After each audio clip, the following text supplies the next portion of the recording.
There are creatures science refuses to recognize. But new technology makes us question what is real. If our eyes see it, Back away from the girl. if our cameras capture it, does it exist? Enter a realm where fact meets fiction, science meets legend, where nightmares come to life.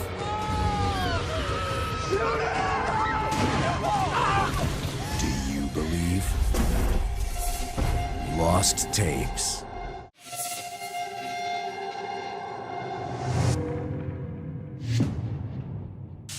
Hello everyone, Brad Clark here once again with the final episode of the Lost Tapes podcast. I'm the host, Brad Clark, once again, and today I'm actually joined with two people this time, joined by Ginger King, and we have a guest on for today. Please introduce yourselves. Hi, I'm here. I am here too.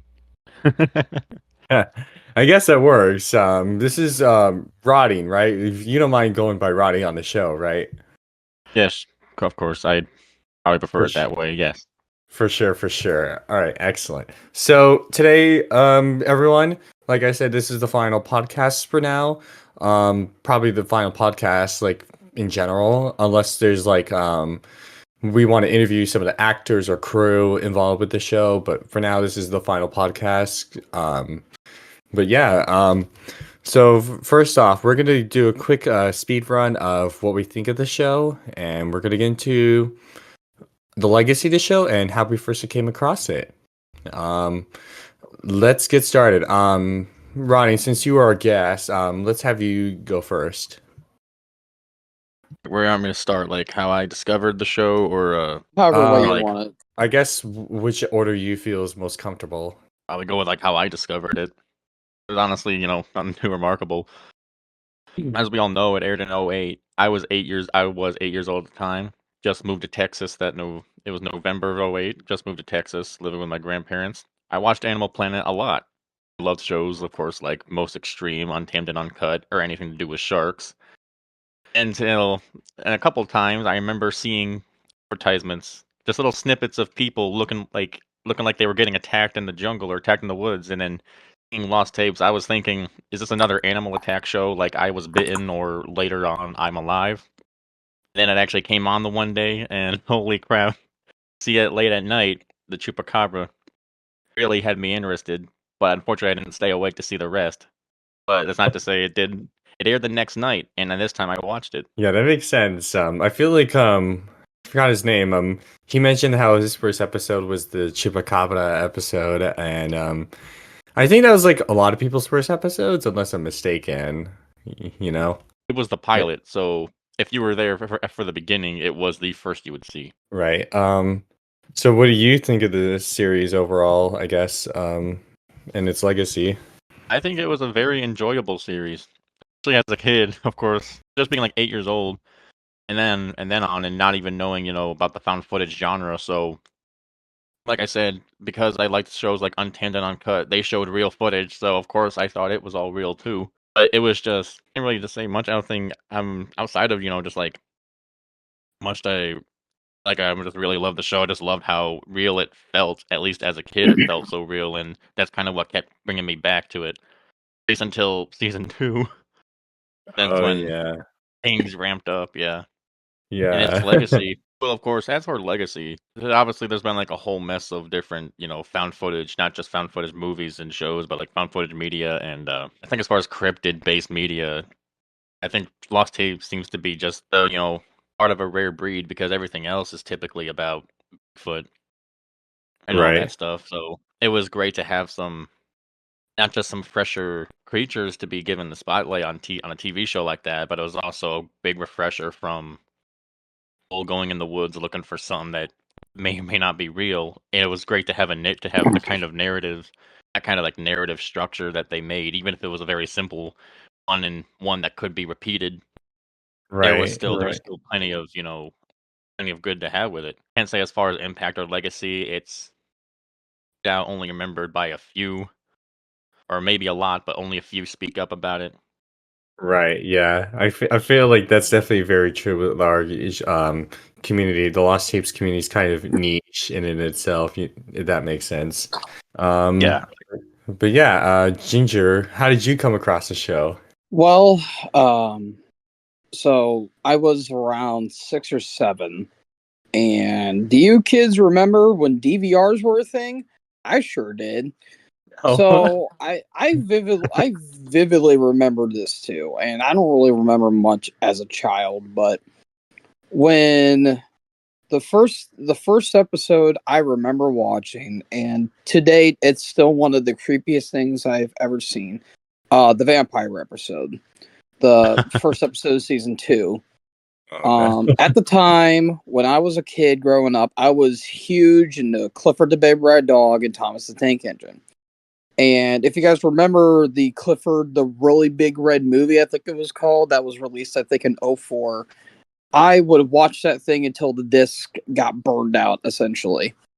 And whenever you have a DVR and you would switch to like a regular channel, it would all be staticky because you're not watching what's playing on your DVD player. And so I remember that scene where the vampire first exposed itself, and we actually saw the creature take the little kid's teddy bear. And I remember I'm like, what was that? And after the episode was done, when me and my brother used to have a little bunk bed in our room, I was frequently checking the closet at night to see if the thing would pop out. And then I think like a couple weeks later, I also remember watching the werewolf episode. And the very last scene of that episode in particular, where the werewolf is transforming and the cops are shooting at her and all that stuff, I remember talking to my dad or talking to the whole family at dinner time, and I was telling dad about it. He was like, "Oh yeah, that's really nice. Now eat your peas." So that was fun. But ever since then, I was really creeped out. I remember when the Alien episode was about to air, and my cousin Julian at the time, he would always tease me and say, "Oh, the aliens coming to get you." I was legit scared as a kid because I've known of Animal Planet up until that point. I was really exposed to Untamed and Uncut, which is one of my favorite shows that Animal Planet's done. Weird, True and Freaky, and all that stuff. Nowadays, it's Pitbulls and Parolees in their 400 episode, and like North State Law and all that other stuff. And I was legit scared as a kid because you know how kids are. They have a very wild imagination, and they get scared by things. Like they see things that we don't see. And I was kind of scared to go back and watch the show. But as time's gone on, obviously, I've actually grew a pair of balls and actually watched the show back and kind of leeway into the legacy that the show had overall, at least initially, like I'd say like maybe the first 2 seasons, it really exposed people that weren't really fond of cryptids. Like we all knew of Bigfoot, Loch Ness Monster, and Chupacabra, but they also threw in some like other cryptids that people weren't really known about, like the Megalania and maybe to a lesser extent, man, I'm trying to think of some other ones, like a giant anaconda or Titan boa, for lack of a better word. Right. But until recently, the show that's on, I think Discovery, or they used to be on the Travel Channel, Mount Monsters. That really kind of took over the cryptid kind of ordeal, and that show blew up in popularity as well. And also, it kind of had a revitalization, if you will, of the found footage genre. Which let's all call a spade a spade. The found footage genre is not really that great. Taking into Oh, consideration that the Blair Witch Project blew up big time in the late '90s, but as time's gone on, it proven to be a hoax. And you had some like more successful found footage movie genres like VHS and Rec, all those other like big found footage like movies Um, and short films. Truthfully, it was no And doubt the found footage genre saw a big resurgence after Paranormal Activity. Then just yes, about every that. other Yep. studio wanted to do that. Yes. And overall, I think, the first 2 seasons, I think we can all agree, first 2 seasons are really damn good. It really tapered off at season 3. Like, there's no, whether we're not going to beat around the bush, season 3 flat out sucked. And, Yes. we're kind of just beating a dead horse at this point. But at the same time, we'll always have fond memories of the show, even though looking back on it, yeah, it was pretty cheap and pretty silly. But then again, they wanted to try new ideas, and I thought it worked out in the end. So For yeah, sure, for that's No, sure. that's my yeah, it overall was thoughts and opinions okay. on it. Wait, what was that? Rotting? I was saying I was kind of reiterating what he said. No doubt, you could definitely see season 1. They were dipping their toes in the water with this kind of style of filmmaking, but with the show, and then season 2 is when they fully established themselves, and then they just bit off more than they could chew with season 3. I guess I'll go next. I'm not too sure when exactly I saw it. I think it was maybe the Chupacabra episode first, because like I don't remember exactly, because like I watched I think I first came across it online, I think on YouTube. Like you know the short little videos that Animal Planet used to post, like I think on their YouTube or even their website, where like they had like I guess like the short 2 minute summary of the creature, right? Yes, I do remember that.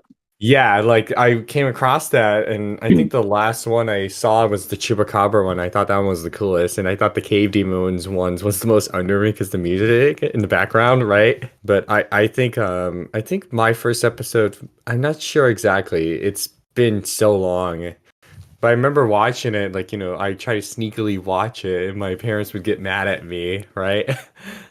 When I would watch Let it you and watch shit. that? They didn't let you watch that kind of stuff. Well, they not really, because it was mainly my mom. My dad didn't really care, right? But I watched shows like Untamed and Uncut, Weird, True, and Freaky, like Rotting, right? And I was kind of interested in cryptids a little, so I guess there was a fascination towards that. I had the books right. Well, I don't have them right next to me, but like in my drawer. The show like really got me into cryptids, and eventually, like 2 years ago, I went to go to Bray Road. Yes, the actual Bray Road where the alleged creature is seen, right? Eh? When we're talking impact, this is something I kind of noticed. It's kind of interesting to me to talk about the impact, because there was the short term, which I noticed, and the long term. Short, what do I mean by short term? I noticed around season 3, maybe you guys might remember it.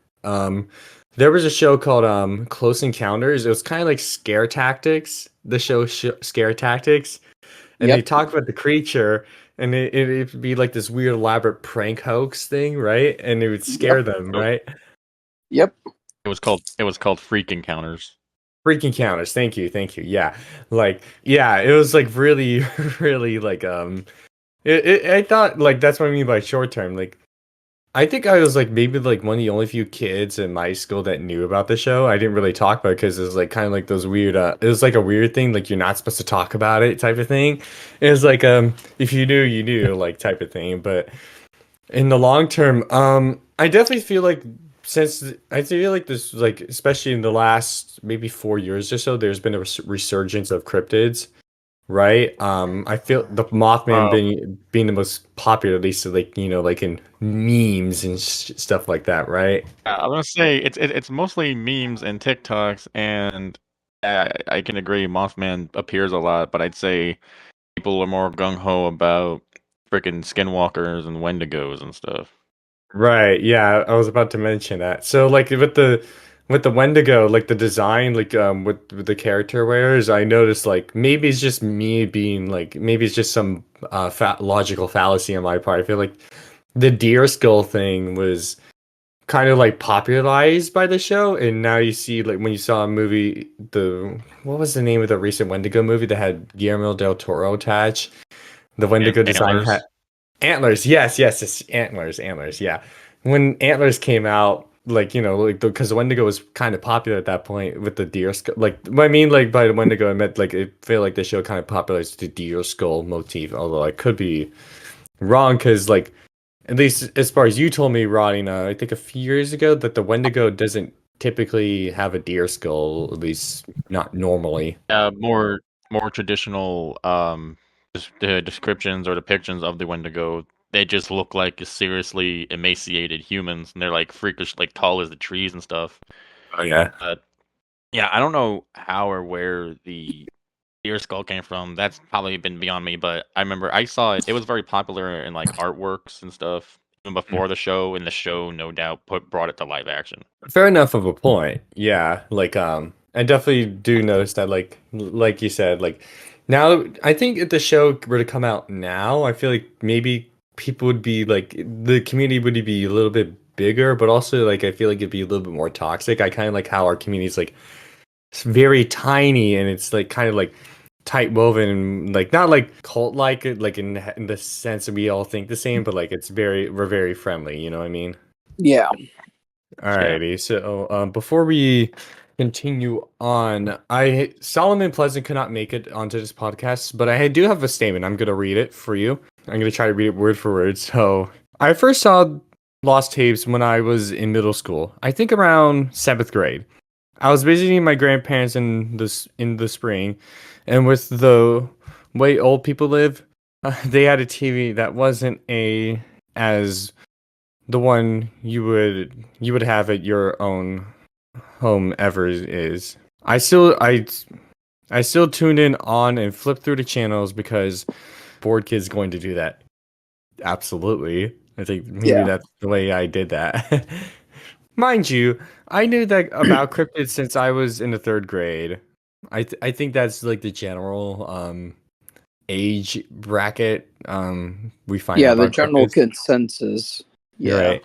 And I always had a fascination with them, and I would even watch History Channel's Monster Quest when it was on. So when I flipped through the channels, I stumbled on Animal Planet, which I was also like I couldn't imagine a kid that doesn't like at least one animal. When I see when I see a show that is acting like a real found footage of cryptids attacking people, obviously I was glued onto the TV. Yes, yes. The episodes I remember seeing was the tail end of the Devil Dragon and all of Monster Monterey and Chupacabra. Mm-hmm. Sorry for my bad accent. um, Chupacabra. I think I'll get to my thoughts on the Chupacabra. Not the episode, but the creature. Don't worry. After that, I was hooked on the show and I did everything I could to find the rest of the episodes. When season 2 was announced, I was more excited. I was even more excited. This was around the same time that I was recording and saving with the DVR was a thing. Yes, I know you mentioned Ginger. I get Yep. I Makes was me recording old.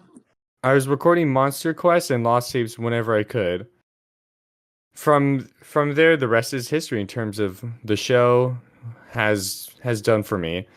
And I'm very vocal about it.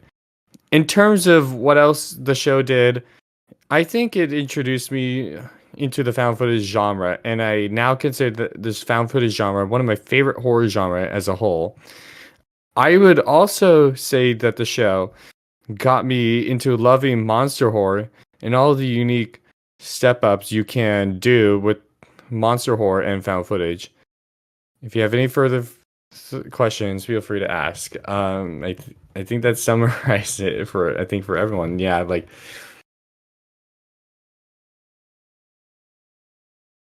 yeah, like cuz like when you're a kid, like like you knew about cryptids and shit, right? But then like you see something so shocking, you're like I had to watch this, right? It's like, like a train wreck type of thing, right? Not I mean, yes, I know the show is kind of a train wreck at certain points. I'm looking at you, Reptilian, and You the serpent god. yeah, Q, especially Q in all the flying Ugh. episodes. Yeah. That's Yeah, fair. like I know some people like the Strigoi episode, but you're wrong. I didn't No, hate it. Superboy, It was no. okay. It was okay. Right. Right. Yeah. But anyways, yeah, like, cause like it's definitely like something like I noticed like I said like when it's so niche that it's like it has its own tight woven community, but it's also so like amazing to like sit down and actually like watching as an adult. Like I almost forgot. So like the point when I realized the show was fake, right? I think I was around 13 or 12 years old, and I watched the Dover Devil episode, and I was panicking. I was like, "This is real." My dad and my friend, who's like funny enough, 2 years younger than me, they're like, "Oh no, it's super fake." And I watched it, and when I saw the final scene, I was like, it kind of switched into me. I was like, "Yeah, this show's fake as fuck." But I mean, it, when you have like, well, I mean, granted, you were older and you realize, oh yeah, this show wasn't really as scary going back to it. But when you are at a young age, your mind doesn't really click things. Like you can't really comprehend a lot what's going on, so you don't know if it's real or not. Like with the vampire episode, like if you're like a 6 year old, you would have thought that was real. Or like the Jersey Devil episode, you would have thought that was real. But as time's right. gone on, when you're like maybe 13 or 16 or something like that, you would go on and say, "Oh yeah, this show, yeah, it's kind of hokey." Right, like maybe it's just me. I was watching some of the Lost Tapes Revelation. I still get goosebumps watching it, even though I'm like 24 years old, right? I don't know why. It's like I don't know, like it's like that classic childhood fear. Like maybe I'm intentionally trying to scare myself, even though I know it's like bullshit, right? Um, like it's just like the Yeah. way I don't know, like the way that they edit the show and like the sound mixing is just like it's very unnerving. And but also I was also rewatching some of the clips and stuff. I feel like this is just like my critique. I feel like nobody critique we didn't critique the trivia. It was like so kind of basic as fuck. You know, it's I like think yeah, we have. I think I know I've brought it up before. How many times you in like different episodes, how many times they bring up the fact that a cornered animal will fight back and stuff. yeah, and it has like Mhm. no I brought relevance to the episode, That's a big right? thing I wanted. Of course, that's a big thing. I wanted more of in in our season when we were trying to work on that is I wanted more history and stuff about the creature and not just about things within the episode like nothing like how many skateboard accidents happen like in Thunderbird or even in Monterey how or even in Monterey. I especially did not want to do what Monterey did in literally talking about real cases of mysterious carcasses saying that they're never identified but in truth they were. Yeah, that's Yeah, another thing too about like lost tapes that I do have a big, like a major critique of. They give a lot of worthless information. Like, I can understand like the plot of the episode that they're going for, like facts about like the plot of the episode is like with Thunderbird and all that stuff. But the show is about to be the animal or the cryptic itself. It's not supposed to be about like the main characters or anything like that. Or so and so got married in 1995 and so did this. It's like we don't care about that stuff. We care about how the creature thinks, acts, all that stuff. We want to know how the creature, what kind of word I'm trying to think, like how does it, you know, perform, if operate. you will. Operates. Yeah, how does it operate? How does it function, if you will? Like the devil dragon. What do we know about the Megalania? It's a big ass Komodo dragon. Okay, go from there. But it relies on like a lot of worthless information, and we're just scratching our heads saying, what does this have to do with a big ass dragon? Right. It makes no sense. Because at least with like the Megaconda episode, okay, it talks about how big ass snakes and like pythons and all that stuff, and like in Florida and all that stuff. Oh, okay, I can see what they're going for there. But like other times, like 90% of the show relies on a lot of worthless information. It's like, okay, what does this have to do with the creature in particular? I think now that you bring up Megaconda, kind of made me think of how when we're talking about, wishing that they would talk more information about the creature itself. Funny episodes like Megaconda or Deathcrawler, they're not necessarily because like those weren't necessarily based on a single particular cryptid. It's more just the concept of the giant snakes or giants or bigger than average centipedes. Which there's still plenty Yeah. of information you could have said about them. Like heck, Anaconda even did bring up I forgot which guy it was. I don't remember if it was Deloise or one of those guys who talked of experiencing giant anacondas, even though he was a big hoaxer. At least that's something. And like that's also like now that you mentioned like the worthless trivia, like I think one of the biggest offenders is poltergeist and cave demons. Like here's the thing. Like how in cave demons they mentioned the Taliban? Like Taliban, yeah. yeah, like I mean it's semi-relevant, but like what is it? Why I'm not here to talk about geopolitics on the Afghanistan war. We're here to see like cave demons attack soldiers, like in that one scene in Aliens, how the Marines got ambushed by the aliens, or like in Poltergeist, there's the telekinesis section, or like here's how you banish a poltergeist: you get a priest, or you go to a western, like go talk to your therapist. Yeah, like again, like they focus more on the plot sometimes more than the creature itself. Like okay, like they talk about the creature and like its characteristics and like its features and all that stuff, but they just do that and just move on to the next one. It's like, no, no, no, go back and talk about more about the creature. And if you Right. don't have anything else to say, then don't say anything else. I would also like to really say that I don't think anything like Poltergeist belonged in Lost Tapes because that really crosses the line when it comes to cryptozoology. Went straight into spiritualism. It's a whole different Right. field.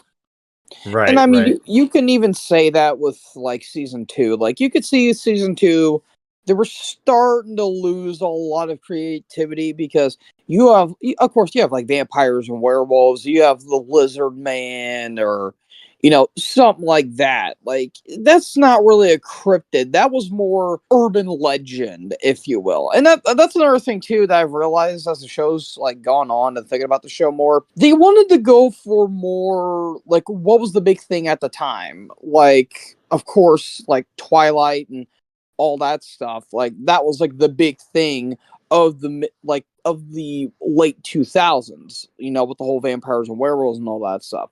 They were Right. going for more of an urban legend kind of ordeal. And I'm like, that's not really a cryptid. And when they got like poltergeist and zombies, and especially Q the serpent god, like you're bringing in mythology and you're going more spiritual, like you said, Roddy. And I'm thinking to myself, what does this have to do with a cryptid? Like, is a Strigoi vampire a cryptid? Not really. Right. Right. I mean, Kraken, kind of a cryptid, not really per se, It's like but old world, like mythology or yeah, legends. like they weren't like their creativity was really starting to like really run out. Like they ran out of creativity by season three. Like Yeti, okay, it's another Bigfoot.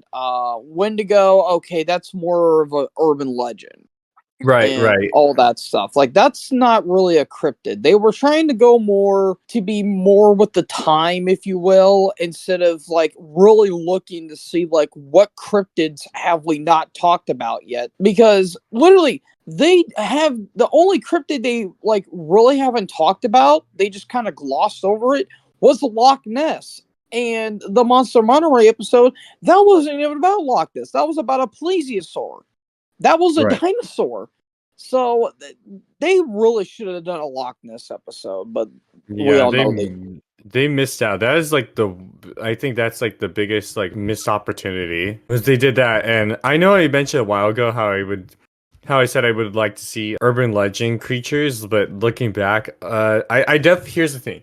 Like I'm not saying like, oh, I would want that, but like now, like in retrospect, I think that's if they had a season 4, they would have gone with like Bloody Mary, the Hook story, or The Rake, Slender Man, yeah, um, Siren Head if they got the legal rights, right? yeah, or Siren as well. Right, yeah, like it was kind of like goofy what they decided to do. Like, I know we were mentioning Devil Dragon. I was gonna say maybe it's just me being like, being like pedantic, but you know what I would have liked to seen instead of like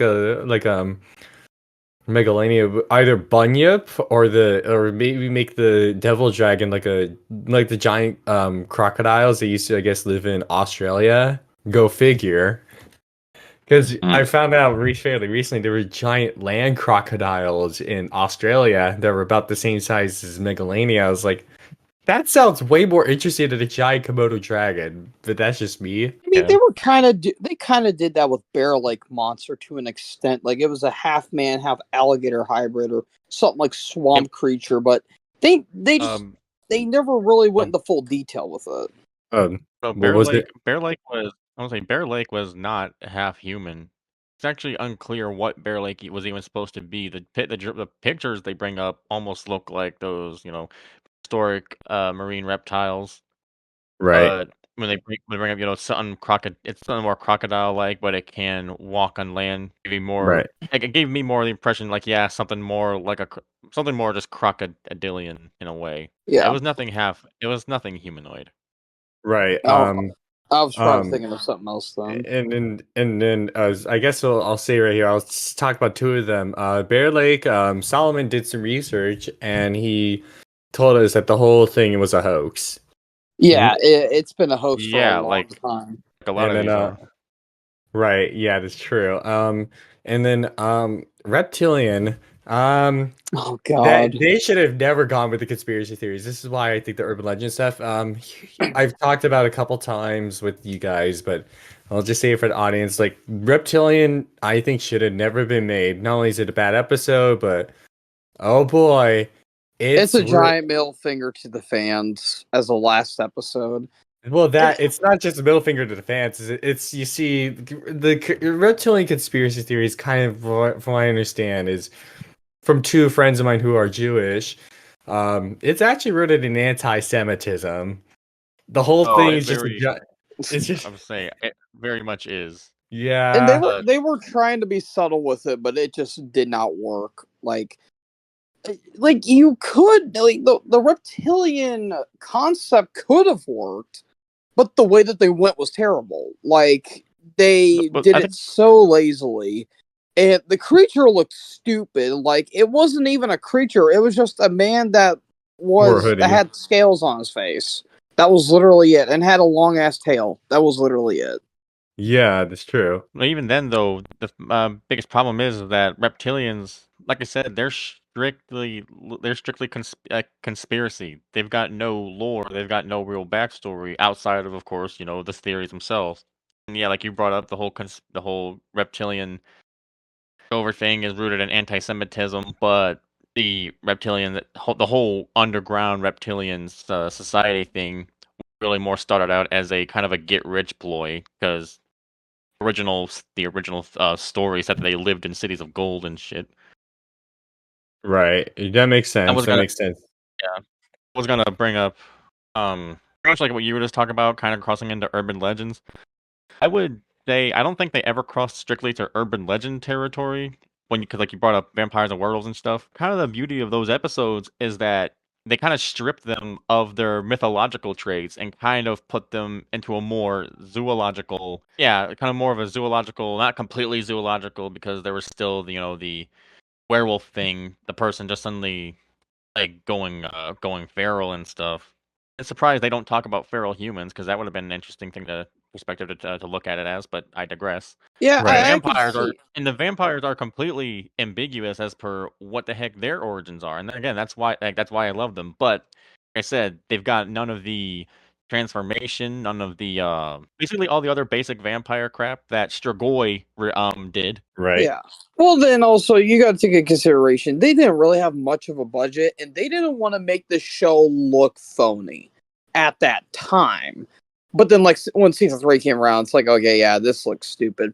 But I actually like the way that they did the vampire because you would think that it's like Nosferatu or Dracula. No, it's more primal and more animalistic. I said this before. I say it again. It looks like a rabid lion that got bit by something and it's going on a murderous rampage. And I mean, I'm not wrong as well. And Right. it Right. looks more like a werewolf, and the werewolf looks more like a vampire because of the transformation scene Right. and, Right. all that stuff. So, I respect for what they did with that because it changed on how we would view vampires and werewolves, but they made it more, like you said, of more zoological and more animalistic in a way.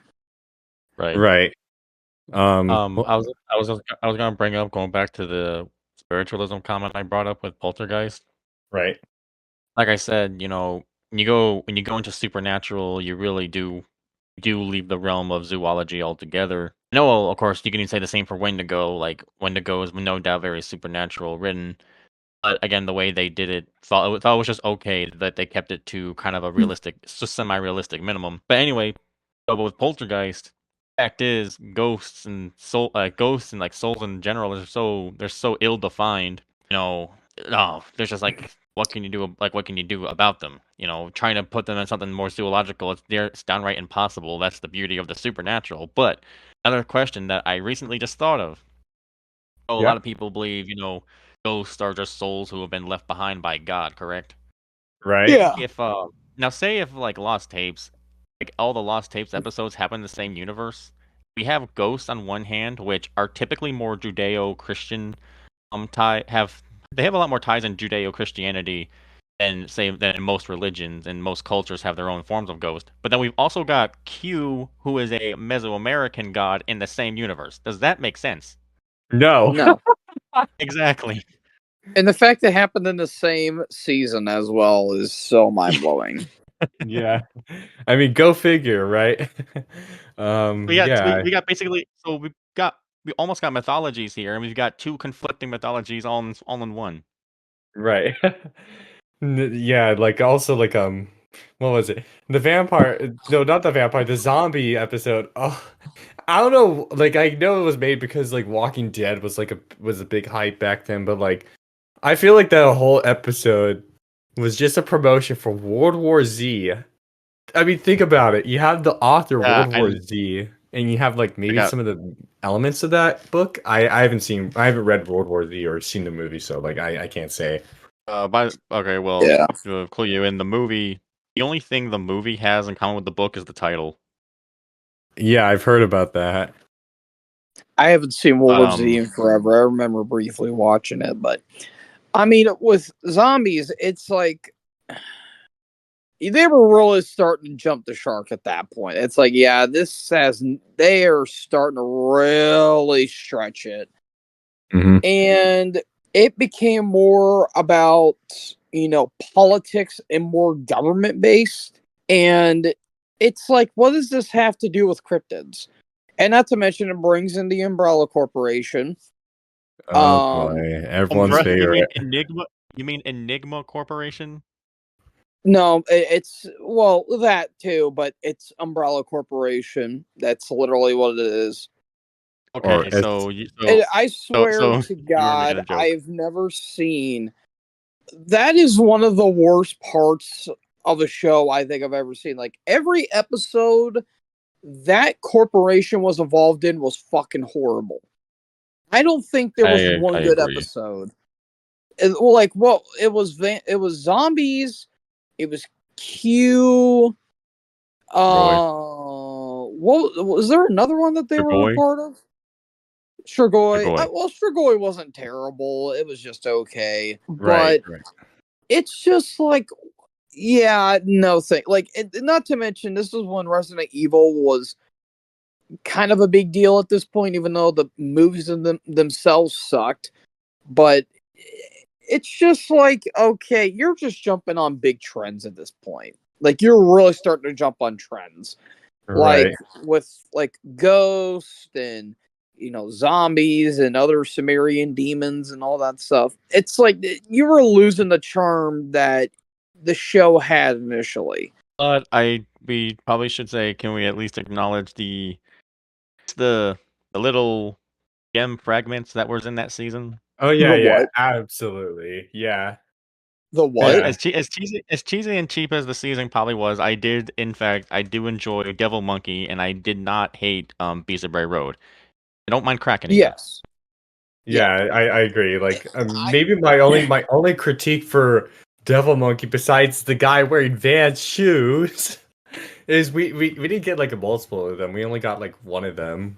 Although that No, might have been the there was point. multiple of them.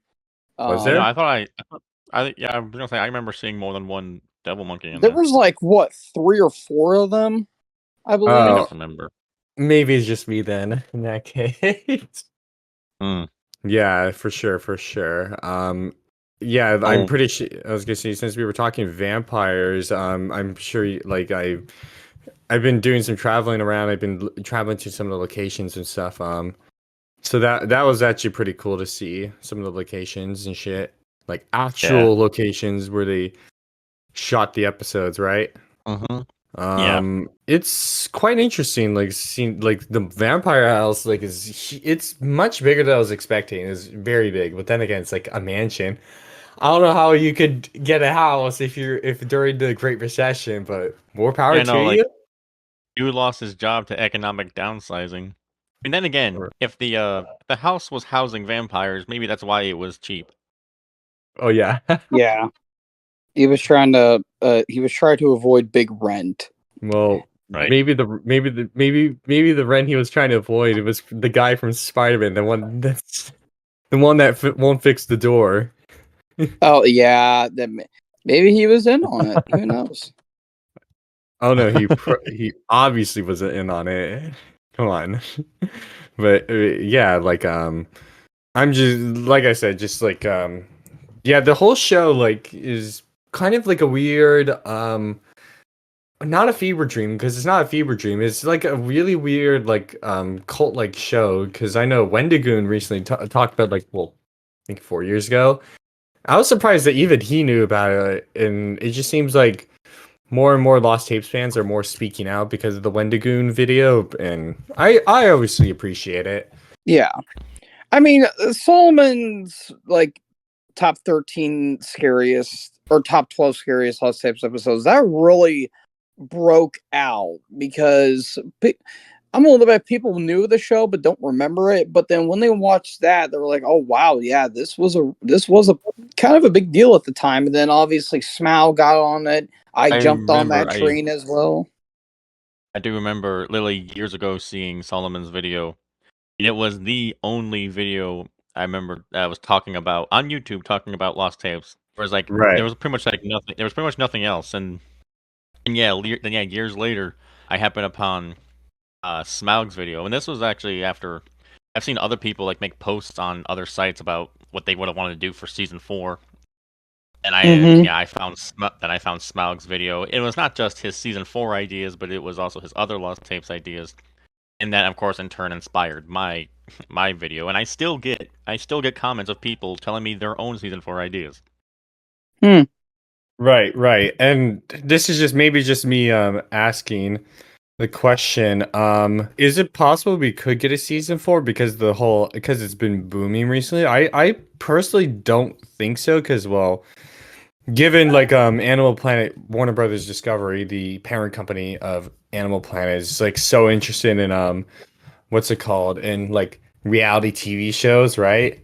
And Yeah, they're more into like family friendly kind of ordeals. Like they want to talk about like the real animals and all that stuff. no, Like, Yeah, you not even consider the real animals. Just like family drama, like you see in the Mari show. Just kidding. I'm Maury, kind of with you. Maury. I'm very doubtful of the possibility of a season 4 because I feel like either everyone, at least everyone who was involved or anyone who can do anything about it is probably all just long forgotten about it.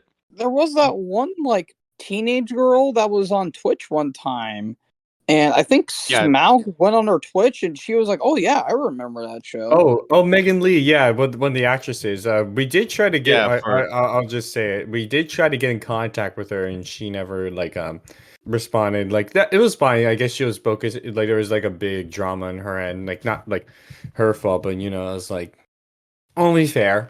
Like I right. don't know if Megan Lee, or any of this cast and crew is watching this, but if you want to hop on, like Oh my we'd be gosh. more than willing to interview you. Yeah, just talk about like your Um, experiences there. Like your experiences, if I you've seen the show, and what do you personally think about the episodes? was gonna say so, but there is like chance in hell if Lost Tapes gets revived for season 4. I know I can only see it maybe finding life on, say, Destination America or just Destination America, because they seem to have an abundance of cryptid-based shows, including, of course, Oh yeah, Mountain Monsters, Monsters and Mysteries in America. I think Lost Tapes could find a home there if there's a chance. yeah. Or even I like on a, could see or them even on probably. Discovery Plus. If that's how you Yeah, pronounce that's it. what I was about to say. Or Yeah, I was thinking not that. Max, or formerly HBO Max. Even like, want to say anything else, gentlemen? No, not really. It was a good show. Yeah, it ended pretty bad, and it kind of ended on a very sour note. But like those first 2 seasons will forever cherish me. I still look in my closet frequently, and hopefully a vampire's not about to jump out. Probably will Because tonight. Yeah, it may will tonight because I probably just conjured it up. But if you were 5, 7 years old, it would have been the scariest thing you've ever seen. But obviously, right. as time's got on, yeah, it's kind of aged a little poorly because of the low budget. But I mean, who would have thought it would be kind of had a cult following as the years have gone on, because it's been almost 15 years since the show's been gone. Like it's weird how time flies like that. Right. Yeah, like it's been over 15 years since we've seen a new show, and like I will say this, it's definitely more entertaining than the Blair Witch Project. I was bored of the Blair Witch Project. Like I couldn't see what the fuck was going on. You know what I mean? Mm-hmm. It's like that Family Guy skit where Brian and that blind person's going into the theater. He was like, "All right, so the movie's starting. Nothing's happening. Nothing's happening. Nothing's happening." They were talking about a map or something. I don't know. I wasn't listening. Nothing's happening. Nothing's happening. Something about a witch. It's over. A lot of people in the audience look pissed. I Oh, I actually love that skit. may be in Go. the I may be in the minority, but I actually don't mind Blair Witch Project. I Yeah. understand people can see absolute bore fest because Hmm. nothing really happens throughout the film, but that's just when you're really looking at it insanely insanely paraphrased. When you actually watch it, characters, they're stuck in like a, what would you say, like a time riff or something. They're only, no matter where they go, they end up in the same spot up until the end. And yeah, it's underwhelming. It's not exciting, but I think that's what made it work for its realism. That it's not trying to be spectacular like everything else tries to be, and that only added to the cheapness. Right, right. Yeah. Alrighty. And I guess with that, thank you very much, everyone, for tuning in. And there will be, on my end, depending on my work schedule, I'm gonna go keep checking out these locations. I will say here, unfortunately, I got the Oklahoma octopus location wrong. Although you'll know that because, well, I say it in my next video. But um, thank you everyone for tuning in. And if we come back, I'll probably make a community post or just you'll see it randomly pop up. But to all the Lost Tapes fans, this has been the Lost Tapes podcast. This is Brad Clark signing off, and until we meet again.